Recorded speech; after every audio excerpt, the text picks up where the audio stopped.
Nongkrong lagi Wildan Mamot. Wildan Mamot. Ada Wildan, Ada Mamot.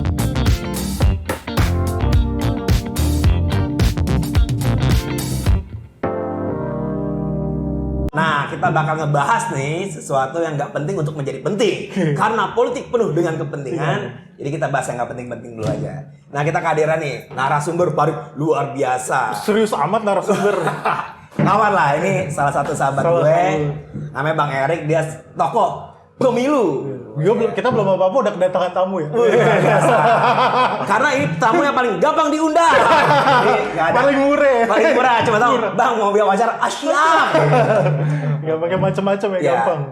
Nih Bang Erik nih dari SPD bro, lo tau SPD gak? Kagak lah, gua aja baru pertama kali kemarin. Lo terus baca-baca Google dulu bro. Jadi SPD ini adalah apa bang? Mungkin abang bisa jelasin deh. SPD itu apa sih bang? SPD bang? Ini penting untuk dijelaskan. Penting. Oh, gitu ya. Ya walaupun ntar bakal kita cut. Enggak. Penting. SPD ini apa sih? Ya, SPD itu LSM lah, NGO. NGO. Oh, serem banget nih. Iya. Kalau LSM serem ya? Iya, kayaknya serem. CSO lah. CSO. Ya, serem. Civil Society Organization. Oh, siap. Nah, itu yang ngurusin pemilu. Yang ngurusin pemilu. Walaupun nggak dimandatin sama siapa-siapa. Bukannya KPU yang ngurusin. Nah itu. Yang dimandatin KPU yang ngurus SPD. Wah, gila. Kira-kira gitulah. Dari nama abang sih nama lengkapnya siapa sih bang? Gua, Erik nama Kurniawan. Erik Kurniawan. Dipanggilnya nama panggung Erik. Erik aja. Erik aja. Iya, Erik aja. Erik aja. Gue mau tahu deh, gue kan tahu lo ahli nih soal pemilu. Dulu jurusan lo apa sih bang? S1. Enggak, maksudnya ada. Gue mau tahu aja. Dia mau tahu aja gitu kan. Secara kita kan. Karena kebanyakan yang gue wawancarain orang politik itu jurusan ilmu politik itu ke bank, ke agensi. Kayak saya. Gue mau tahu kayak dia kan. Pengkhianat bangsa. Ya, kalau dari abang, lu apa jurusannya?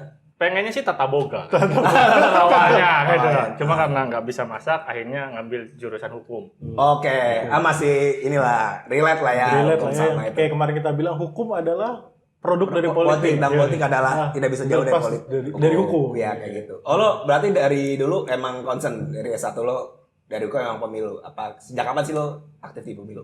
Sejak skripsi. Ini sejak skripsi. Oh skripsi lo tentang iya. pemilu. Sejak Skripsi lu pemilu. Iya. Oh, anak hukum skripsinya pemilu ya? Nah makanya itu. Nah ini judulnya apa tuh waktu itu? Waktu itu judulnya soal penyederhanaan partai pemilu 2004 sama 2009. Oh. Cok berat banget dah. Jadi lo fokus ke situ pemilu. Itu emang karena lo pribadi kayak, oh gue harus menyelamatkan pemilu di Indonesia, atau emang dosen lo yang bilang, wahai Erik. Nah karena gua pengen lulus cepat, Oh. gua ngambil tema yang dosen nggak ngerti. Oh, oke. Jadi cerdas. bab 1, bab 2, Tapi emang lulus berapa tahun? 4 tahun. 4 Cerdas, ternyata cerdas. Iya dong. Gue pikir lebih juga. Udah milih tema gampang ternyata lebih dari 4 tahun. Iya. Enggak. Mantap. Itu motivasinya harus dipenuhi. Oh, kan? iya. Oh, oke. Bayar kuliah mahal, Bro. Wah. Oh, Nah, itu. benar. Berarti habis dari skripsi itu lo lulus ngapain? Langsung Bang? terjun ke dunia pemilu-pemiluan. Iya. Magang 3-4 bulan di LSM juga, namanya Indonesia Parliamentary Center, IPC. Iya, Tuh organisasi masih ada? Masih lah. Oh kirain udah bubar gitu. soalnya banyak organisasi Iya, soalnya- LSM yang almarhum ya. Ya, banyak. Salah satunya organisasi saya. Sebut-sebut lagi anjir. Sorry. Terus habis dari situ ke Langsung ke sini. Langsung sini. Oh, langsung SPD. sini. 2016 ke sini. Ah, 2016. 2016 gitu. Di SPD baru 2016. Dari 2016 sampai sekarang. Oh, lumayan lama. Berarti sekitar 10 tahun ya katanya berkecimpung di pemilu. Pemilunya mulai ngikutin dari 2010 Hmm. yang di LSM, yang di NGO. Nah, sampai sekarang lah.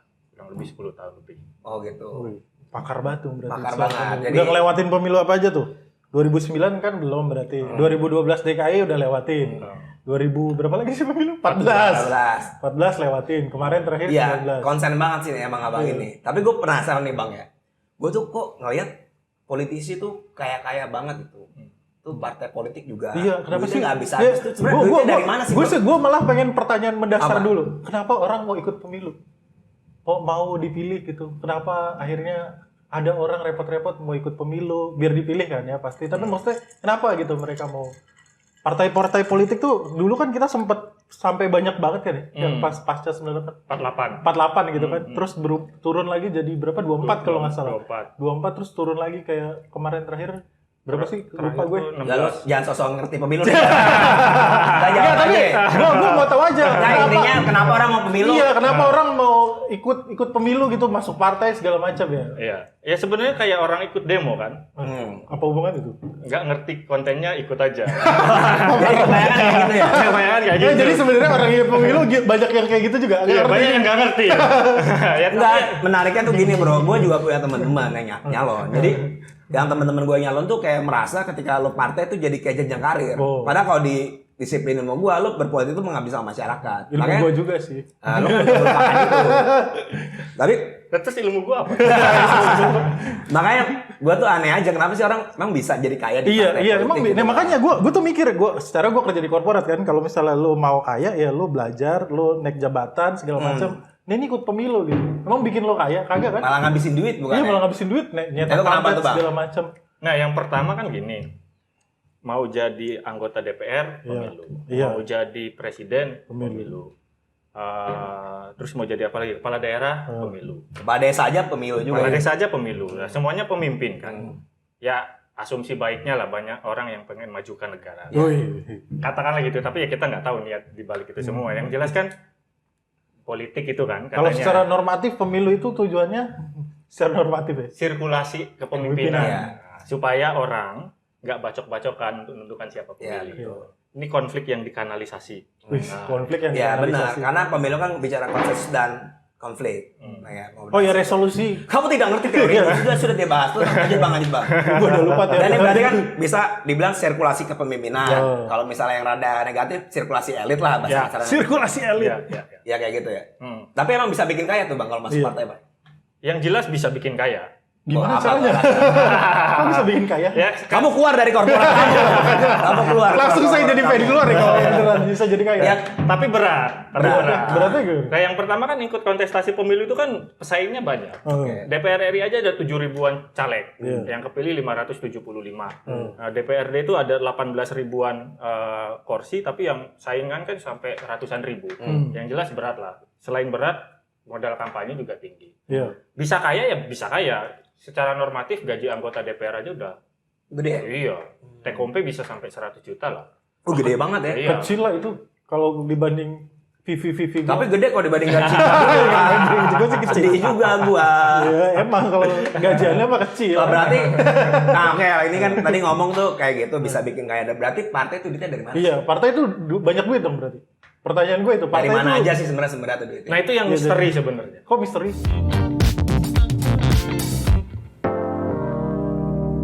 Loh iya, kalau kita bilang partai banyak duit, tapi partai selalu ngeluh kekurangan uang untuk kaderisasi, untuk kampanye, sehingga minta banyak disubsidi oleh negara. Emang Oh. ya? Lah iya, Berarti partai sekarang tuh bukan dari bos-bos yang subsidi, Bukan negara dari juga. yang punya partai. Kamu tidak boleh seperti itu. Tidak boleh. Kan katanya dari yang punya Oh, partai iya. biasanya. Dari punya partai enggak, karena emang pimpin-pimpin kan banyak yang nggak tajir. Iya. Masa Oh. udah bisa biayain partai masih bisa negara sih, Iya, Bos. iya. Iya. Ya selain desas-desus bahwa pihak partai dibiayai oleh bos-bosnya, ya memang ada subsidi negara kepada partai. Oh, politik. ada? Iya. Jadi duit pajak saya buat bayarin partai juga. Berarti kamu Berarti kamu Saya nggak terima ini. Oh enggak, tapi gua jujur sih gua baru tahu kalau partai disubsidi sama Partai negara. disubsidi Itu sama subsidi dalam bentuk apa, Bro? Sembako, apa kecap, apa Indomie goreng gitu kita nggak tahu. Kayak yang kita dapat kemarin. Iya, kayak kita dapat kemarin. Terima kasih Pak Presiden. Terima kasih. Nah, itu Pak apa kayak gitu? Gubernur. Subsidi dalam bentuk apa sih sebenarnya? Yang pertama dalam bentuk duit tentunya ya. Oh, duit. Nah, dari tahun 99 sampai sekarang partai disubsidi. Sekarang posisinya partai itu dihargai, disubsidi sama negara itu Rp1.000 untuk satu suara. Waduh. Ya, kalau Oke. partainya dapat 100 juta suara misalnya, atau dapat 10 juta suara, ya tinggal kali 1.000 kan. Berarti 10 juta cuma misalnya 1 juta gitu. Berarti dia cuma dapat 1 miliar. 1 miliar. Kalau partai pemenang sekarang, katakanlah kayak PDI itu dapat sekitar 23 juta, 23 miliar lah kira-kira segitu. Itu pasti gitu didapetin. Pasti Didapetin. pasti itu udah diskemakan lewat APBN. Oh, Dan kurang itu- ajar. Kamu tidak nasionalis, tidak Pancasilais. Saya nangis soalnya tiap Nah, lihat oke kan, gaji. berarti pasti dapat tuh duit. Pasti dapat. Dan Itu- bukan cuma ini tuh. Ah, bukan cuma itu doang. Belum, masih ada lagi. Ada Masih lagi. ada lagi banyak. Apa lagi tuh? Oke, Oh, banyak kan. Waduh, saya makin kesal. Oh, iya. Ya Ingrid Van Biesen lah. Nggak tahu itu ahli dari mana. Kita nggak usah tahu dia siapa. Orang kan. Tegal kayaknya. Jelas dia ngomongin tuh yang namanya subsidi negara itu ya banyak. Salah satunya tadi subsidi langsung tuh uang ya Rp1.000 per suara. Ada lagi dukungan terhadap fraksi di parlemen. Nah, fraksi di parlemen tuh gedungnya enak tuh, difasilitasi negara, termasuk biaya operasionalnya. Ada tenaga ahli fraksi itu yang dibayar oleh negara. Ada namanya uang reses, itu juga dukungan negara. Oh itu secara sebenarnya tidak tapi kan buat anggota-anggotanya kan nggak langsung ke partai kan tapi? iya, lewat anggota-anggotanya. Oh, Tapi lewat kan anggotanya. tuh bisa dikatakan tuh skema keuangan negara yang ngalir untuk partai politik. Kan tugas parpol untuk melakukan pendidikan politik, melakukan kaderisasi, mendengar aspirasi publik itu kan tugas parpol. Nah, pelaksanaan tugas itu kan di berbagai macam duit negara main di situ. Oh, berarti sebenarnya duit negara buat aktivitas politik besar. Besar. Nah, itu dari segi Abang tahu nih, itu orang-orang partai itu ngerasa puas gak sih dapat duit segitu gitu kan? Nah, sebenarnya ya, memang idealnya kan pertama negara itu kasih uang lah untuk parpol. Itu ideal. Kenapa ideal? Nah, itu pertanyaannya kenapa ideal? Iya karena saya nggak rela. Saya nggak rela di duit pajak saya buat biaya partai. Kayaknya bukan lu doang satu satunya yang nggak rela. Iya, Banyak yang makanya. nggak rela itu. Saya nggak rela nih. Saya baru denger ini nggak rela loh. Idealnya negara mensubsidi Partai partai. politik karena biar partai politik nggak korupsi. Asumsinya kan begitu. Asumsinya. Karena semua partai kan bilang gini, kontestasi pemilu mahal. Ya. Makanya kemudian korupsi politik banyak marak terjadi kan. Nah, Nggak itulah mau masuk kemudian politik udah tau mahal. Enggak, dia memang sengaja biar masuk rumah sakit jiwa. Ya terus. Nah, itu biar kemudian partai politik nggak korupsi, asumsinya kita kasih aja uang untuk kontestasi kan, karena Anda mengeluhkan mahal, kita kasih uang. Makanya kemudian korupsi politiknya nggak bisa diharapkan, nggak bisa lagi Tapi dilakukan oleh kayaknya partai. korupsi jalan terus. Iya. Enggak. Udah dibiayain. Ada beberapa partai yang positif juga. Kamu jangan suzon. Oke, berarti disubsidi kan? Subsidi. Dengan harapan seperti itu. Ya. Tapi sebenarnya kalau di negara lain tuh sebenarnya skema pembiayaannya gimana sih, Iya Bang? sih, gue jadi penasaran. Ada nggak sih Ya kan, negara yang disubsidi juga partainya? Banyak. Banyak. Di Eropa Barat subsidi partainya gila-gila.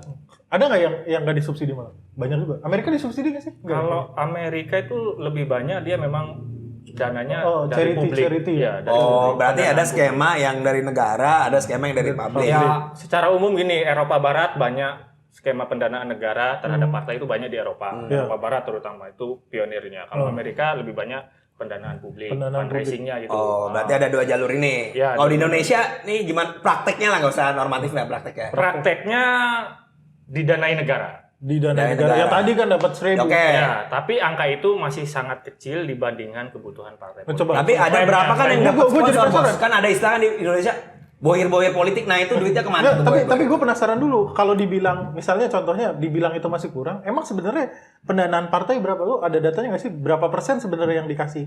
Misalnya nih, tadi PDIP 23 miliar. Kalau misalnya PDIP 23 miliar, sebenarnya budgetnya dia berapa? Kalau segitu masih kurang gitu. Nah, asumsinya pernah ada yang melakukan riset Mhm. kebutuhan partai politik, pendanaan partai politik Heeh. itu hanya di cover oleh pendanaan negara yang sekarang praktek itu nggak lebih dari 1%. Hah, 1 1%? sampai 2%. Berarti kalau dihitung 1.000 suara, satu suara Iya, itu 20, 1.000, berarti 20. harusnya 10.000 satu suara itu. Atau 10.000, 100.000. Kalau cuma 1% ya. Aku pusing itu hitungan seperti ini. Aku pusing. Otak Anda cetek soal hitung-hitungan. Saya di lembaga keuangan Oh, saya iya, jadi maaf, paham. maaf. Ya karena mereka bilang 1.000 itu masih kurang, masih Ya. cuma 1% dari Ya. pendanaan kan? Iya dong. Tapi emang dikit. 1% itu dulu waktu subsidi negara itu cuma Rp108. Oh berarti sebenarnya udah naik 10% udah naik doang. nih, udah naik 10 kali Berarti lipat kan. 10 kali lipat. Ya, Ini risetnya masih kurang juga sekarang. Ini justru risetnya KPK, Bro. Oh gitu. Risetnya KPK itu merekomendasikan Heeh. pembiayaan negara terhadap parpol itu Heeh. satu suara itu 10.000. Oh. Oh, malah dinaik nih. Mana Iya. harusnya dinaikin 10.000. Oh. Dari sekarang 1.000 nih, Oh. bertahap. Nah, ketidakikhlasan Anda diuji kan? Iyalah. Habis itu naik. Kayak 100 5.000. aja gua nggak ikhlas. Si 1.000 disuruh naikin lagi 10.000. Naikin lagi nanti 5.400 katanya kan. Oh, gitu. Nah, terus 10.000. Anda banyak-banyak sabar.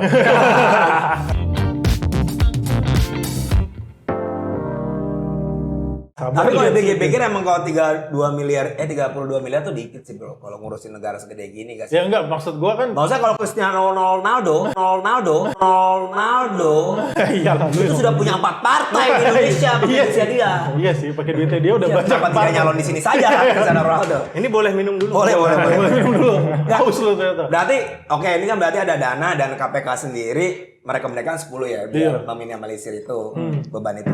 Nah kalau misalnya tadi kan abang bilang ada yang dari negara, ada yang dari publik. Nah itu transparansinya sebenarnya gimana sih? Nah, asumsinya kan gini, ketika kita ngusung duit negara itu digelontorkan buat partai politik, kan bukan tanpa syarat. Oke. Harus dibangun prasyaratnya. Salah satunya itu soal keterbukaan lah, transparansi lah, buka-bukaan. Kalau duit negara masuk, instrumen akuntabilitas bisa masuk, bisa diaudit oleh BPK. Nah harapannya duit-duit negara itu yang menopang kegiatan-kegiatan partai politik. Nah kan selama ini kan gini, partai politik itu didanai oleh dana-dana plutokrasi. Orang-orang kaya, orang-orang bohir. Persis. Gitu. Nah plutokrasi itulah Tahu dari orang-orang mana, bohir. Iya, tahu dari mana ya? Jangan-jangan kalian bagiannya. Jangan-jangan middleman-nya. Mas daftar itu. Saya susah. Lanjut. Itu desas-desus yang kita dengar lah. Oh, iya. Yang kebenarannya mungkin di atas 100% lah ya. Berarti valid. Ya, maksudnya dibanding dia didanai oleh dana-dana plutokrasi itu, digantiin aja dana plutokrasinya dari negara supaya publik bisa ngontrol. Nah, harapannya segitu. Tapi kalau berarti dari plutokrasi atau nggak ada sponsor di luar negara itu sulit untuk diaudit gitu ya? Sulit karena nanti urusannya kan gini. Nah, lu gue bayarin kan, jadi kepala dusun lah ya, kalau usah tinggi-tinggi dulu ya. Padahal saya berharap kepala daerah. Jadi kepala dusun, tapi di situ ada satu pabrik lah misalnya. Kan gue punya pabrik, kan gue punya kepentingan supaya kebijakan-kebijakan kepala dusun ini ramah terhadap pabrik gue, gitu loh. Kalau gue mau nindas pegawai, itu cara gitu. Ngomongnya udah Misalnya itu, Gue jadi kepikiran buat ke klender pemekaran. Jadi gue jadi mikir kayaknya nanti saya bikin partai aja. Gak mampu ditolak. Oh berarti takutnya kalau memang dari luar itu minum lagi ya? Boleh. Banyak agenda-agenda yang nggak bisa dikontrol. Sambil makan. Tapi bukannya sekarang seandainya dari negara-negara juga bisa sadis itu maksud gua gitu, Pak. Nah, harusnya negara kan juga nggak cuma motif dia pembangun politik, tapi membangun ekonomi juga kan. Ya. Kebutuhan buat mengendalikan partai juga penting juga gitu. Oh iya, makanya itu kan asumsi kita kan, duitnya dikasih sama negara, itu berasal dari duitnya dana. Mamot. Berasal dari duitnya mamot, karena mamot nggak rela. Dia ngecek kan, jangkrik duit gue yang dibayarin ke partai ini dipakai bener nggak? Ngecek. Partai punya tugas apa nih? Pendidikan politik segala macam. Oh ternyata nggak jalan. Nah jadi publik makin kontrol ke partai politiknya nggak lagi bisa macam-macam. Karena jangan salah, bos-bos parpol nggak mau juga skema-skema kayak gini. Oh nggak mau, kenapa tuh Bang? Malah nggak mau dibiayai negara. Maksudnya? Iya. Ya gue gini aja bro, CSO aja deg-degan Pak buat masa akuntabilitas gitu kan. Gimana partai? Ya sebenarnya kan malah ya sih benar juga sih tapi ya kalau gue sih jadi partai juga ya mikir ya gitu ya. Ya mikir pasti. Skema ya nggak semua partai lah ya. Mungkin ada partai yang mau berubah modern juga banyak. Tapi ya memang dia harus dibiayai kan. Ya kan omong kosong, lu nuntut gue modern, gue nggak dikasih apa-apa. Iya betul. Gue mau gerakin orang, mau gerakin organisasi tapi nggak ada uang. Ya akhirnya gue nyari duit dong. Nah nyari duit caranya akhirnya plutokrasi kan. Ya mau nggak mau gue terikat hubungan. Nah lebih baik negara yang partai yang kayak gitu juga banyak.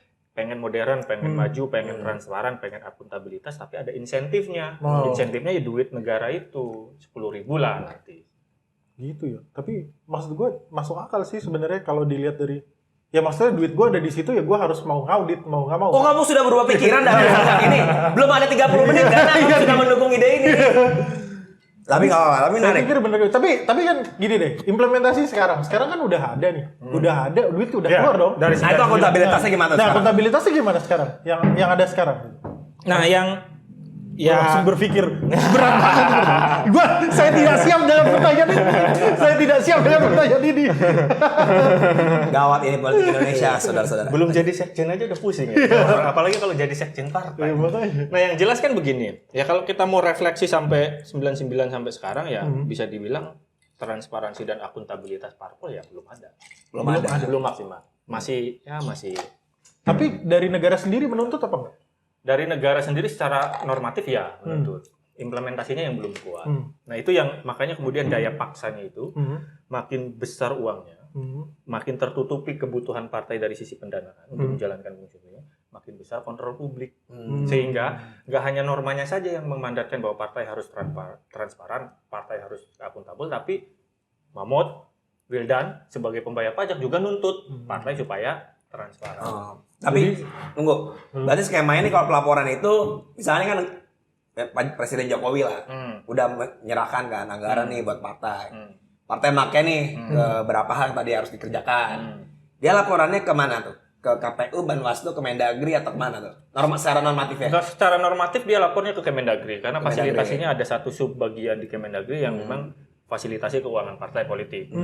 Ya skemanya sama kayak siapapun yang dapat proyek dari pemerintah, maka ikut mekanisme administrasi yang ditentukan. Memang itu secara administrasi merepotkan partai politik karena partai politik belum siap untuk itu. Nah makanya kemudian kalau makin besar, aspek lain harus dipenuhi kan, penguatan kadernya untuk makin adaptif dengan peraturan perundang-undangan yang memandatkan. Berarti ini menjadi peluang lapangan kerja bagi asisten yang tukang arsip daftar ke partai politik. Jadi akunting di partai penting. Akunting bukan cuma di korporat kan. Jadi penting imajinasinya harus dibangun ke sana. Benar kan? Berarti nggak lu masuk partai politik nggak harus jadi politisi. Lu bisa jadi manajerialnya partai politik kan. Buat akuntabel itu kan. Persis. Karena ada banyak uang yang beredar di situ dan harus dipertanggungjawabkan. Maka harus ada profesional. Dan itu yang masuk si publik jadi penting kan. Ya, betul. Terus yang kedua selanjutnya Bang, maksud gua kan nggak cuma harus dia lapor ke Mendagri, kan di situ ada duit gua sama duit Dana juga. Pernah nggak sih partai di Indonesia tuh di websitenya gitu bos, nih bulan ini gua pakai duit lo untuk ini gitu ada nggak laporannya? Beberapa ada ya. Beberapa ada. Kayak beberapa partai terbuka, tapi masih banyak yang tertutup. Cuman kan yang dibuka sama partai itu kan uang yang dikasih oleh negara, yang 1.000 tadi itu. Nah yang 1.000 itu kan memang kita hitung itu masih bagian yang kecil dari pembiayaan. Masih bagian kecil. Bayangin aja misalnya 23 miliar lah, karena hitungan kasar untuk bayar listrik kantor partai se-Indonesia kan habis. Belum dia untuk melatih kader belum dia untuk melatih. Nah makanya profesional tadi penting tuh masuk program pelatihan, program pemberdayaan masyarakat, program apa dilakukan secara profesional. Kayak event-eventnya perusahaan lah ya.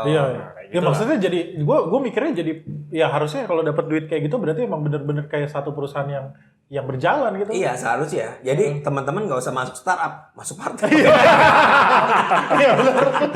Iya jadi keren sih kalau kayak gitu. Jadi keren, berarti kan benar profesional gitu. Jadi gue orang partai tapi bukan politisinya, tapi saya pengurus partai. Saya ngurusin usaha ini.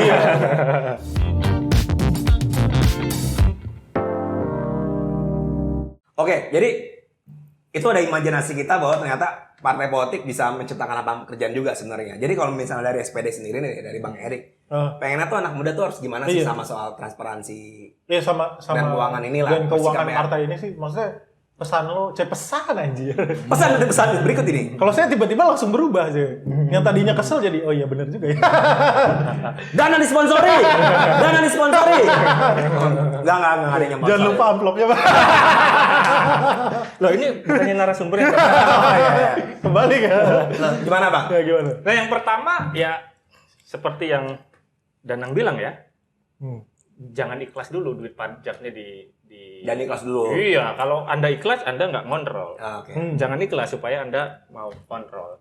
Nah itu yang pertama. Yang kedua ya karena semua aspek kehidupan ini ditentukan oleh mekanisme politik kan, yang bikin peraturan DPR. DPR itu partai politik.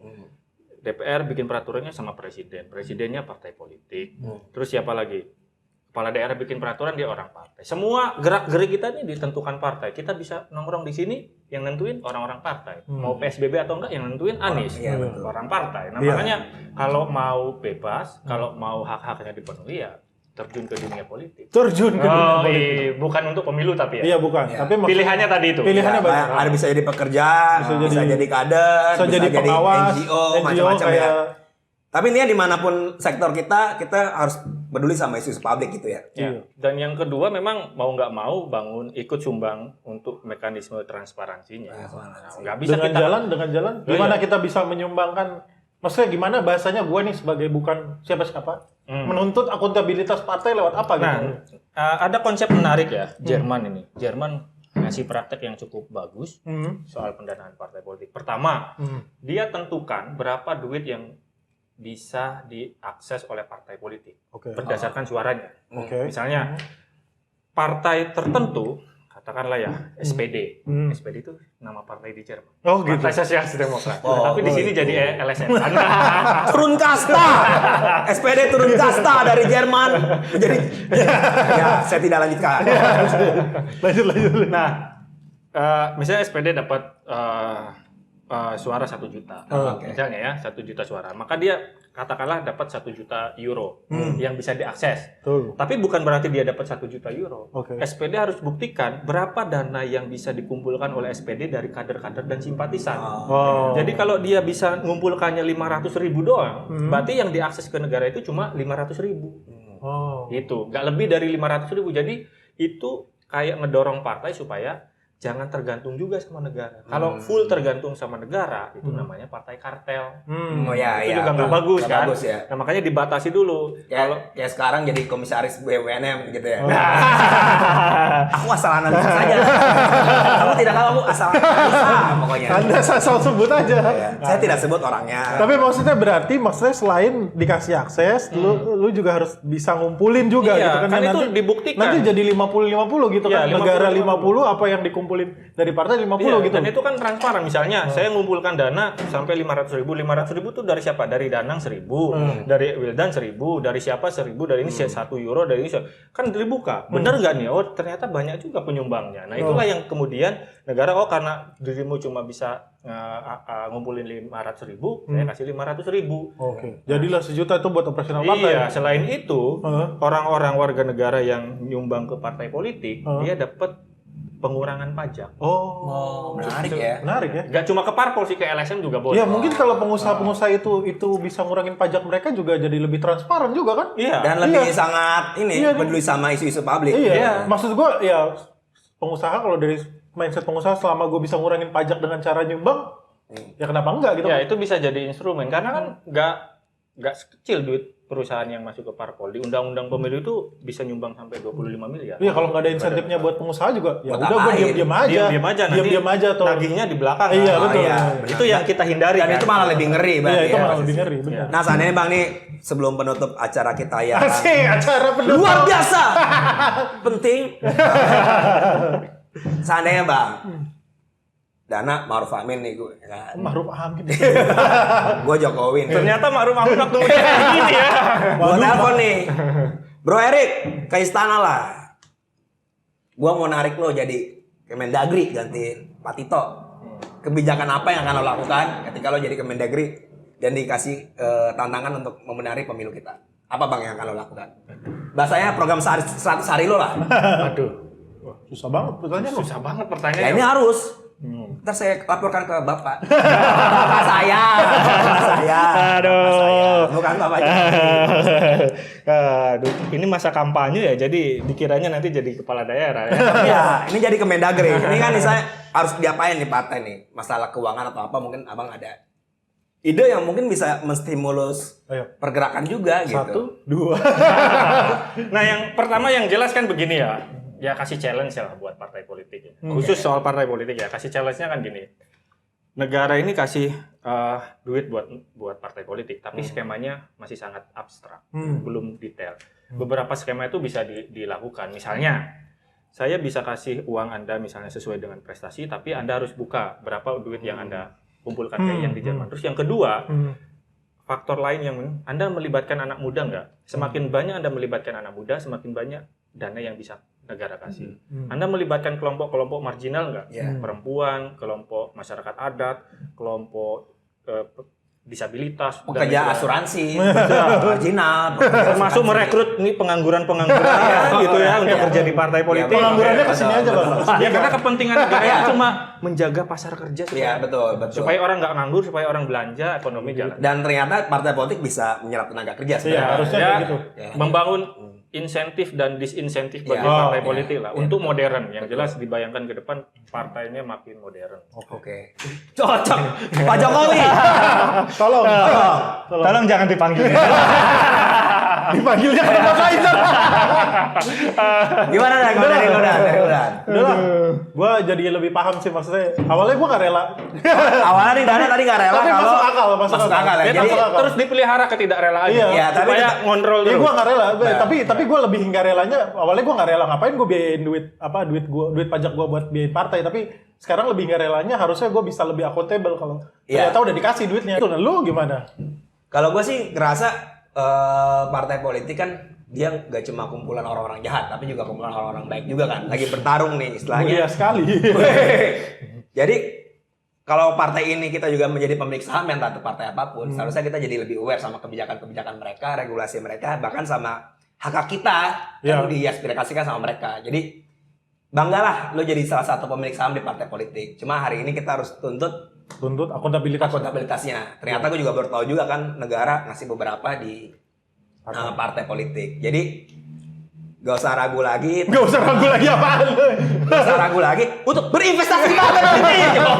Ya ini bukan reksadana, bukan reksadana. Gak usah berinvestasi untuk kemajuan bangsa Ya. kita dan masa depan politik yang lebih cerah gitu. Ya, Bos, jangan ya. lupa juga buat akhirnya, ya gue harus lebih aware sih akhirnya. Iya.